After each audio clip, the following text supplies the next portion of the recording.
All right, we're going to look at the discriminant. We use the discriminant to determine what's called the nature of the roots. You can think about the nature of the roots as like the characteristics of the roots. Remember, roots are also called x-intercepts. So we're going to look at sort of what we mean in this list here. So to determine the discriminant, we use this formula, b squared minus 4ac. Now this should look familiar to you as that is the part of the quadratic formula that is underneath the radical. Sometimes this triangle, we call that delta, is a symbol that's used for the discriminant. All right, so here's the rules. If b squared minus 4ac is greater than 0, in other words, a positive number, there's going to be two real roots. Real meaning the real number system. And the graph will cross the x-axis twice. So I drew a couple parabolas to show how that would look. So you could have it cross, if it opens up or down, depending on the situation, doesn't matter. But you can have a parabola cross the x-axis twice. Now, if in this case the discriminant is a perfect square, then the roots are considered rational roots. It also tells us that that equation is factorable. Rational numbers would be things like 2. It could be a fraction. Could be a decimal that terminates, so this would have come from 3/4, and it could be a repeating decimal, like 0.66 was 2/3. So these are terminating and repeating decimals because they would have been able to come from fractions. If in this case, though, meaning positive, it is not a perfect square, then the roots are considered irrational, and that irrational numbers in this sort of section here would be if you have your answer still with a radical in it. So we would get these answers, and they were given us decimal or approximate values.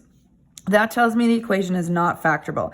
And if you think about the fact that this b squared minus 4ac, that's the part that's under the square root sign. So if you were using the quadratic formula, if it was a perfect square and you square rooted it, you can evaluate it further and your answer looks like this. If it is not a perfect square, your answer has the radical in it. All right. Option 2 would be if b squared minus 4ac is equal to 0 exactly, then there is considered one real root, and the graph will cross the x-axis only once. That would mean that the vertex would have to be on the parabola, or on the x-axis rather. Okay, and in the third one, the only other option is if b squared minus 4ac or the discriminant is 0 or less than 0, meaning negative, that would mean there's no real roots and the graph will not cross the x-axis. So we can see how that can happen over here if we've got a parabola that opens up but it's above the x-axis, or opens down and it's below. It's never going to cross the x-axis. So how does this work in a question? So if we look at example 1, determine the nature of the roots by calculating the discriminant of x squared minus 6x plus 5 equals 0.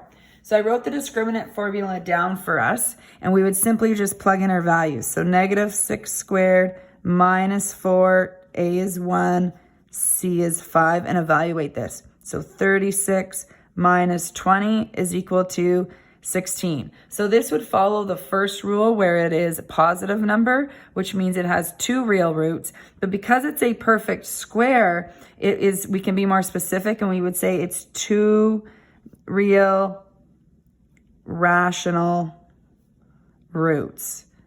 Okay, so determine the nature of the roots. This is what it's asking for, is this sentence right here. If I ever ask for just the discriminant, I just want the value 16. Okay, so the word discriminant tells you the number. The nature of the roots tells you this. So you have to be a bit specific when you're talking about two real roots. I want you to say it's either two real rational roots or two real irrational roots if it was not a perfect square, but still positive.